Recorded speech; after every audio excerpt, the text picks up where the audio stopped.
আজকে বাংলাদেশ সেনাবাহিনী একটি প্রেস ব্রিফিংয়ে বলল মুক্তিযুদ্ধকে ছোট করা যাবে না এবং মুক্তিযোদ্ধাদের এগেনস্টে কোনো মব করা যাবে না। ব্যাপারটা খুবই ভালো লেগেছে, কারণ বাংলাদেশে একটা স্বার্থান্বেষী মহল ধীরে ধীরে মুক্তিযুদ্ধকে কলঙ্কিত করতে চাচ্ছে এবং মুক্তিযুদ্ধ নিয়ে প্রশ্ন তুলেছে। যারা এই স্বাধীনতা নিয়ে প্রশ্ন তুলে তারা যে একেবারেই স্বাধীনতা বিরোধী এবং সাধারণ মানুষকে খুব নিখুঁতভাবে ব্রেন ওয়াশ করার চেষ্টা করছে যে ওটা নাকি ভারত আর পাকিস্তানের যুদ্ধ ছিল।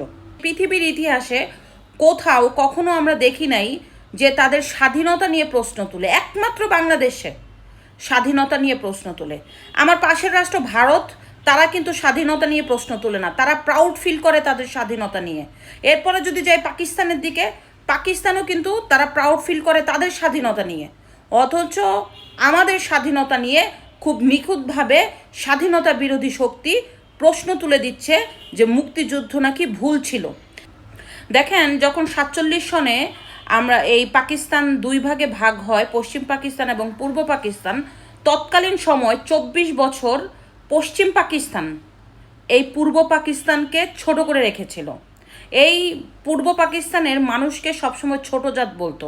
পূর্ব পাকিস্তানের মানুষেরকে কখনো বড় চাকরি দিত না।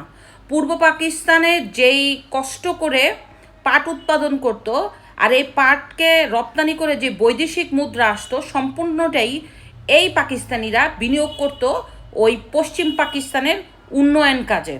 এবং ওই পশ্চিম পাকিস্তানিরা সবসময় পূর্ব পাকিস্তানকে বলতো যে এরা নাকি ছোট জাত, অশিক্ষিত, মূর্খ।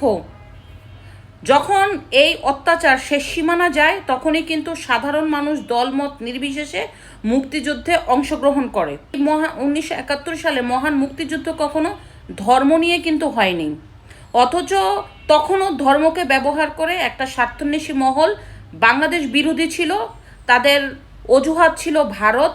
আর এখনও এই স্বার্থান্বেষী মহল ধর্মকে কাজে লাগিয়ে বলে যে ওটা পাকিস্তান আর ভারতের যুদ্ধ ছিল, এটা নাকি বাংলাদেশের যুদ্ধ ছিল না। তো যারা এই কথাগুলি বলে তারা যে খুব নিখুঁতভাবে বাংলাদেশকে একটা অরাজকতা সৃষ্টি করতে চাচ্ছে এবং স্বাধীনতাকে অস্বীকার করে এটা আগের মতো পাকিস্তানের মতো ফিরিয়ে আনার চেষ্টা করছে, এটা কিন্তু পরিষ্কার। যদিও এখন পাকিস্তান কোনোভাবেই সম্ভব না। এখন একটা স্বার্থান্বেষী মহল বলবে যে এটা ভারতের এজেন্ডা বাস্তবায়ন করার জন্য কাজ করছে। কেন? ভারত কি আমার দেশ? ভারত কি আমার অস্তিত্ব যে আমি ভারতের এজেন্ডা বাস্তবায়ন করব? আমি দেখবো আমার বাংলাদেশ ঠিক আছে কিনা, আমি দেখবো আমার বাংলাদেশের স্বাধীনতা হরণ হচ্ছে কিনা। এখন দেখতে পাচ্ছি যে খুব নিখুঁতভাবে আমার বাংলাদেশকে শেষ করে দেওয়ার পায়তারা করছে স্বাধীনতা বিরোধী শক্তি। তো আমাদের সেনাবাহিনীর উদ্দেশ্য বলবো যে আমাদের দেশকে বাঁচাতে হবে। অবশ্যই আমাদের সেনাবাহিনীর এ ব্যাপারে চোখ রাখা উচিত যে আসলে কি হচ্ছে। আমাদের সজাগ থাকতে হবে এটা যাতে না হয়। এখানে একটা স্বার্থান্বেষী মহল এসে বলবে পাকিস্তানের ইন্ডিয়ার দালাল আর আওয়ামী লীগের দালাল। যারা বলে ওরা পাকিস্তানের দালাল, যারা বলে তারা আমাদের এই বাংলাদেশ চায় নাই, যারা এই কথা বলে তারা স্বাধীনতা বিরোধী শক্তি।